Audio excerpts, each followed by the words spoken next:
फक्त पोटाचा घेरच वाढलेला आहे आणि तो कमी करायचा.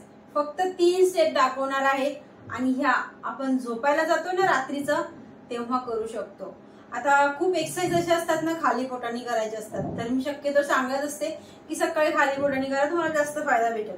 पण ह्या 3 स्टेप मी आज दाखवणार आहे ना, या तुम्ही केव्हाही करू शकता. म्हणजेच तुमचं आता जेवण झालेलं आहे, तुम्ही 1 वाजता जेवलात ना, तर तुम्ही ह्या एक्सरसाइज 4 वाजता पण करू शकता, 5 वाजता पण करू शकता. तुम्ही 9 वाजता तुम्ही 8 वाजता जर जेवलात ना, तुम्ही झोपायला जाताय 10 वाजता, तेव्हा पण तुम्ही या 3 स्टेप करू शकता. सकाळी नाश्ता केलेला आहे तुम्ही 9 वाजता, त्याच्यानंतर 12 वाजता पण तुम्ही ह्या स्टेप करू शकता. या स्टेप तुम्ही केव्हाही दिवसातनं करू शकता. असं काही नाही की खाली पोटाने म्हणजे उठल्याबरोबरच करायच्या का, असं नाहीये. तुम्ही झोपायला जाताय ना रात्रीचा, तेव्हाही तुम्ही 10 वाजता एक्सरसाइज या 3 स्टेप ज्या पण आज दाखवणार आहे त्या करू शकता. त्याच्याने इतका छान आपल्या पोटावरती दाब येणार आहे आणि आपल्या पोटाची धोन खूप मोठी लटकलेली आहे ना, ती हळूहळू हळूहळू ऑटोमॅटिक आपली कमी होत आहे. फक्त कसं आहे ना, खूप जास्त घेर आहे, तर या 3 स्टेप करूनच आपला घेर कमी नाही होणार. आपल्याला खाण्यावरती पण कंट्रोल करावं लागेल, गोड खाणं पण टाळावं लागेल, बाहेरचं जंक फूड पण टाळावं लागेल आणि आपल्याला चांगल्या पद्धतीने झोप पाहिजे असते 7 ते 8 तासाची. चांगल्या पद्धतीने आपण डाएट फॉलो करायचा असतो. म्हणजेच तुम्ही सलाड, भाजीपाला या गोष्टीचा इंटेक जास्त ठेवायचं, पाण्याचा वापर जास्त करायचा, दिवसातून 3-3.5 लिटर पाणी, अशा छोट्या छोट्या गोष्टी आणि अशा स्टेप हळूहळू आपला चांगला रिझल्ट आपल्याला भेटतो. या स्टेप मी आज तुम्हाला दाखवणार आहे अगदी झोपायचं टायमाला. मी आता इथे झोपते, तुम्ही तुमच्या बेडवरती झोपताय तिथे तुम्ही या स्टेप करू शकता. तर चला पटकन जाऊया, जेवढा सुरुवात करूया. आता सर्वप्रथम या पोझिशनला मी आलेली आहे. या पोझिशनला आल्याच्या नंतर काय करते, हात आहेत ना ते इथे साईडला ठेवते. जर तुम्हाला कम्फर्टेबल असतील तर तुम्ही ठेवू शकता.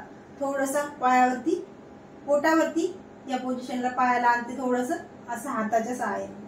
ठीक आहे, हात अशी इथे हळूहळू पायावरती न्यायची, इथे पकडून ठेवायचे. जर तुम्हाला जास्त प्रेशर वाटत असेल, वजन वाटत असेल तर तुम्ही इथे पकडून ठेवू शकता, नाहीतर जस्ट अशा पद्धतीने 1 हळूच खाली जायचं, 2 हळू खाली जायचं. आता इथे श्वास घेतलेला आहे, श्वास सोडलेला आहे, 4 श्वास घेतला, 5 श्वास सोडला, 6 7 8 9 and 10. या पोझिशनला राहायचं. Just 10 count hold.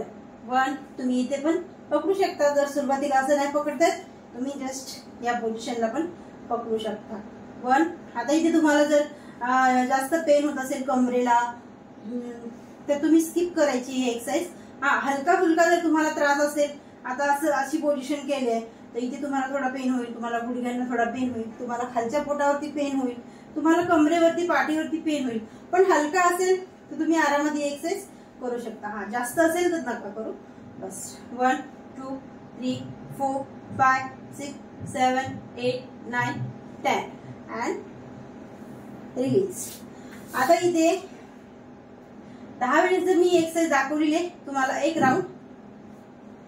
राऊंड 30चा करायचा आणि जे 10 काउंट होल्ड केलंय मी वरती 90 डिग्री वरती पाय ठेवून, तिथे तुम्हाला 20 काउंट होल्ड करायचं एकाच टायमाला. खूप जास्त पोटावरती दाब येतो आपल्या आणि खूप चांगला रिझल्ट आपल्याला भेटतो.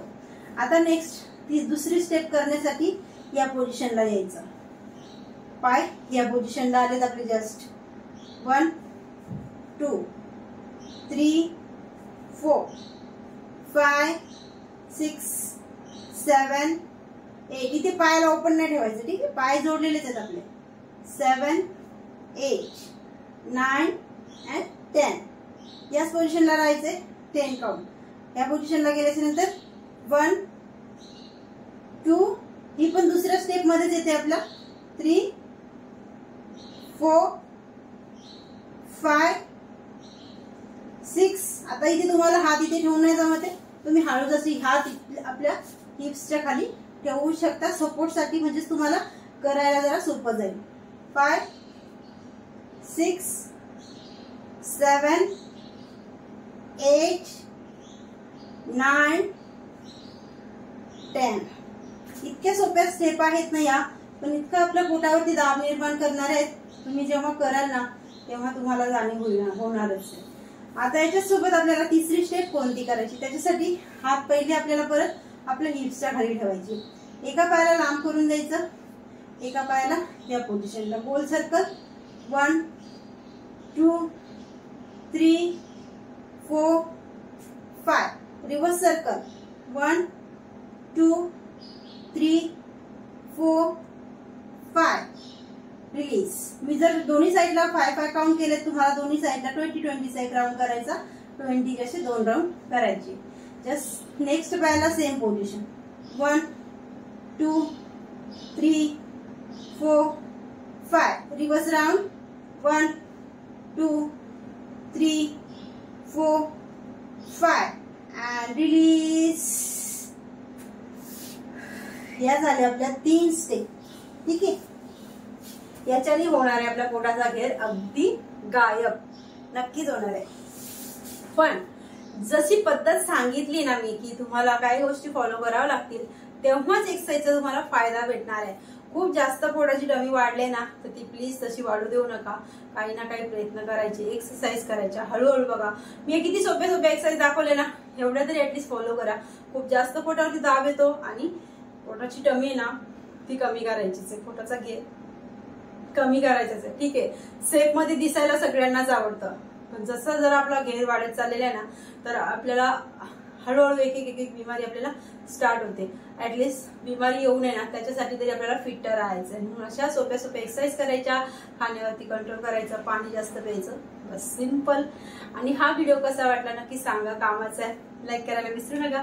भेटूया परत अशा छानशा व्हिडिओमध्ये. तोपर्यंत बाय बाय. स्वस्त मस्त राहायचं, फिट राहायचं, पोटाची डमी आतमध्ये करायची. चल भेटूया परत.